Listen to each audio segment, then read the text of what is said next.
আপনারা মনে করছেন স্ত্রী সন্তানের জন্য আপনার দায়িত্ব ঘর, বিল্ডিং, দালান, সোফা, ফার্নিচার, খাট, পালং, বাজার, সদাই, ফর্ম ফিল আপ, রেজিস্ট্রেশন, বিদেশের টাকা, বাজারের ভিটি, জমি কিনা দেওয়া, বিল্ডিং সাজিয়ে দেওয়া, এরই নাম হচ্ছে বাবার দায়িত্ব। না রে বাপ, কোরআনুল কারীমে আল্লাহ বলছে ওয়া'মুর আহলাকা বিস-সালাহ, তুমি তোমার পরিবারের সদস্যদেরকে নামাজের আদেশ করো, নামাজের আদেশ করো। আজকে যদি এতটুকু বুঝতেন, আমি প্রতিদিন একবার হলো এই কথা বলি, আমার জিন্দেগির সবচেয়ে বড় আফসোস ওইটা যে 16 বছর, 18 বছরের, 14 বছরের এত অল্প বয়সী মুসলমানের ছেলে মেয়ে খোদার 365 দিন আপন ঘরেই ঘুমায়, বাবা মা জীবিত, অথচ 365 দিনে খোদার একটা বছরে কোনো দিন ফজরের নামাজ পড়ে না। আহা, বাবা মা জীবিত, মুসলমানের সন্তান এত বড় নিকৃষ্ট কিভাবে হয়? আর মুসলমানের মা বাপ এইসা গাফেল কেমনে হয়? ওই বাপ, তুমি এত বড় গাফেল কেমনে হইলা? তোমার সন্তান একটা দিনও ফজরের নামাজ পড়বে না, তুমি কেমন বাপ হইলা? আর এটা কেমন সন্তান হইল? বলো না বাপ, বলো না সন্তান, নওজোয়ান বলো না ভাইয়া, এই কিশোর নওজোয়ান ছেলেরা, এই বন্ধুর কথা বলো, জবাব দাও। 365 দিনে খোদার এক বছরে যে কোনো দিন 5 ওয়াক্ত নামাজ পড়লা না, তুমি মানুষের বাচ্চা?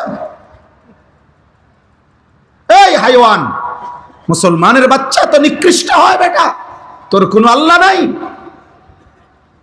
তোরে কেউ বানায় নাই বেঈমান নাফরমান, তোর কোনো সৃষ্টিকর্তা নাই, তোর কোনো নবী নাই, তোর জন্য কেউ 23 বছর কাঁদে নাই,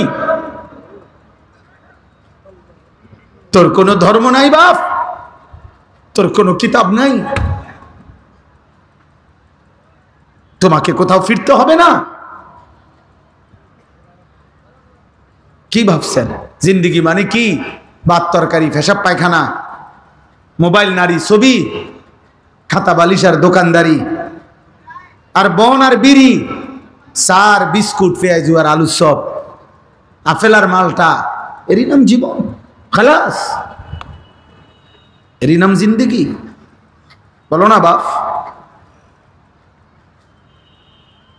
এই জন্য অভিভাবক হিসাবে আপনারা প্রত্যেকের কাছে আমার অনুরোধ, আপনারা যারা স্ত্রীর স্বামী, আপনারা যারা সন্তানের বাবা, আপনাদের দায়িত্ব আপনার স্ত্রীর ঈমান আমলের হেফাজত করা। আপনার দায়িত্ব খোদার কসম আপনার ছেলে মেয়ের ঈমান আমলের হেফাজত করা। নবীজি সাল্লাল্লাহু আলাইহি ওয়াসাল্লাম বলেছেন, হাদিস, ইজা আইকাযার রাজুলু আহলাহু ওয়া সাল্লা বিহিম জামিআন কুতিবা ফিয-যাকিরিন আল্লাহ কাসীরান ওয়াদ-যাকিরাত। সুবহানাল্লাহ।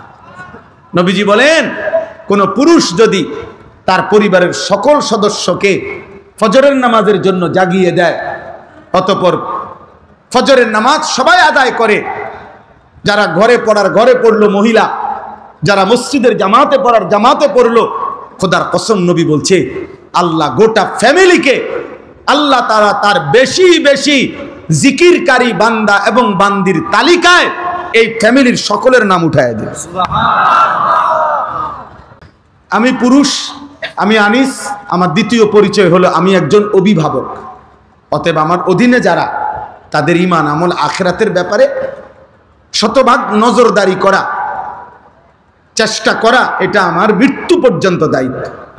হুজুর বলছি 2 দিন, বলছি মনে 200 বার বলছি, এত 200 বার বলার পরে আর বলার দরকার নাই, এই অনুমতি আপনারে কে দিল?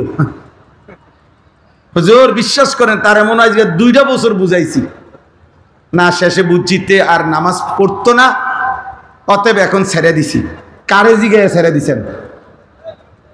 আপনার মেম্বারের সিদ্ধান্ত দিছে নাকি? আপনার চেয়ারম্যানে বলছে নাকি যে আর কইও না, 2 বছর পরে কি আর মানুষে কয়?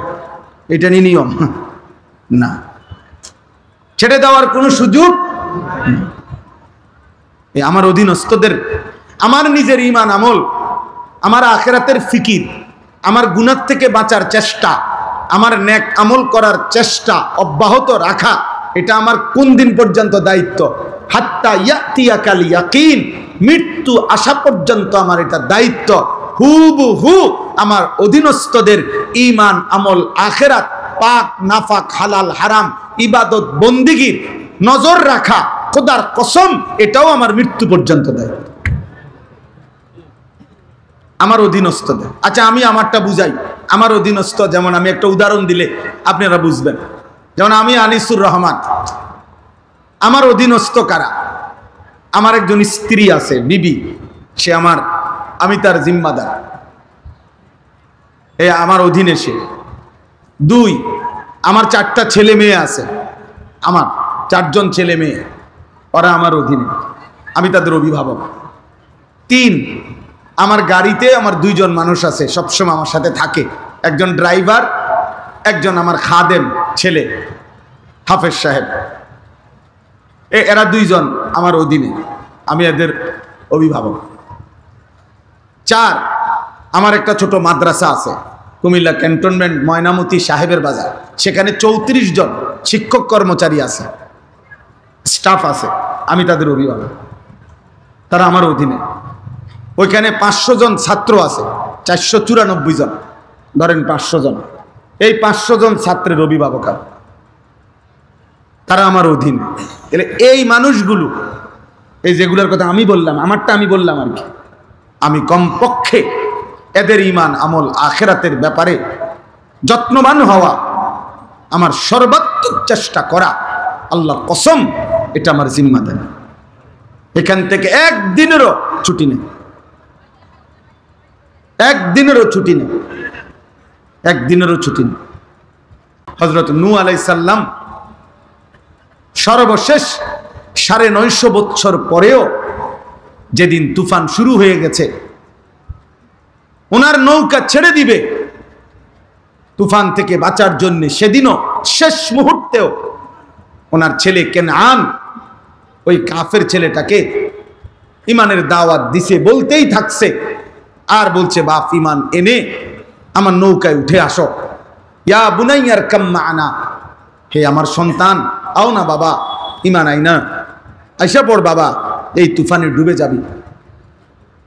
নূহ আলাইহিস সালামের ছেলে বলছে না আব্বা, আমি ইমানও আনবো না, তোমার নৌকাতে উঠবো না। নূহ আলাইহিস সালাম বলছে তুমি তো তুফানে ডুবে যাবা বাবা। তখন সেই ছেলে বলছে, কোরআনে আছে, সাআবি ইলা জাবালিন ইয়াসিমুনি মিনাল মা, আমি ওই পাহাড়ের উপরে গিয়ে আশ্রয় নেব, এই পাহাড় আমারে আপনার খোদার তুফানের পানি থেকে বাঁচিয়ে দেবে, এত উপরে পানি যাবে না। নাউযুবিল্লাহ। হযরত নূহ আলাইহিস সালাম তখনও অধৈর্য হন নাই, উনি আবারও বলছে লা আসিমাল ইয়াউমা মিন আমরিল্লাহ, এই বাপ, আজকে মহান আল্লাহর এই ফয়সালা থেকে কেউ বাঁচাইতে পারবে না, পাহাড়ও না, জঙ্গলও না, হিমালয় পর্বত না, পারবি না রে বাপ, বাঁচতে পারবি। ছেলেকে হাত ধরছে, টানতেছে, বাপ আয় না, ডুবে যাবি বাপ, ঈমান আন, নৌকায় আয়। আল্লাহ বলেন ওয়াহালা বাইনাহুমাল মাউজ ফাকানা মিনাল মুগরাকিন, আল্লাহ বলেন এই টানাটানির মুহূর্তে বাপ টানে ঈমানের দিকে, সন্তান ছুটে যাচ্ছে কুফরির দিকে, এই অবস্থায় একটা তুফানের ঢেউ আসছে, এক ধাক্কা দিছে ঢেউ, এই ধাক্কায় বাপ আর পুতের হাতের বাঁধন জীবনের তরে ছুটে গেছে। ফাকানা মিনাল মুগরাকিন, অতঃপর ধীরে ধীরে ছেলেটি ডুবে গেছে। কিন্তু তিনি শেষ মুহূর্ত পর্যন্ত সন্তানকে বাঁচাইতে চেষ্টা করছে। কোরআনুল কারীমের মধ্যে আছে হযরত ইয়াকুব আলাইহিস সালাম, ইয়াকুব নবী ইন্তেকালের পূর্ব মুহূর্তেও ওনার সন্তানদেরকে একত্র করে চারপাশে এনে জিজ্ঞেস করছেন, আম কুনতুম শুহাদা is হাদারা Yakub Al Maut is ক্বালা লিবানিহি মা তা'বুদুনা মিন বা'দি। কোরআন শরীফের আয়াত কিনা? আল্লাহ বলেন স্মরণ করেন ইয়াকুব নবীর মৃত্যুর সময়ের সেই কথা, যখন তিনি তার সন্তানদেরকে মৃত্যুর মুহূর্তে জিজ্ঞেস করছেন, হে আমার সন্তানরা, তোমরা আমার 12টা ছেলে, তো আমি পৃথিবীর থেকে চলে যাচ্ছি, আমি শেষ শুনতে চাই আমার পরে তোমরা কার ইবাদত করবে? ক্বালু না'বুদু ইলাহাকা ওয়া ইলাহা আবাইকা। ছেলেরা এক বাক্যে বলছে, আপনি ঘাবড়াবেন না বাবা, আমরা আপনার মৃত্যুর পরেও আপনার এবং আপনার পূর্বপুরুষ ইব্রাহিম, ইসমাইল, ইসহাক, আপনার পূর্বপুরুষ উনাদের যিনি রব ইলাহ, সেই মহান আল্লাহ, আমরা তার গোলামি করতে থাকব। ইয়াকুব আলাইহিস সালাম তখন নিশ্চিন্ত হলেন, এরপরে ইন্তেকাল করলেন। আজ মুসলমানের মা বাপ এতটুকু যদি বুঝতেন, আমার সমাজ অনেক সুন্দর হতো, আমার ঘর অনেক সুন্দর হইতো, অনেক সুন্দর হইতো।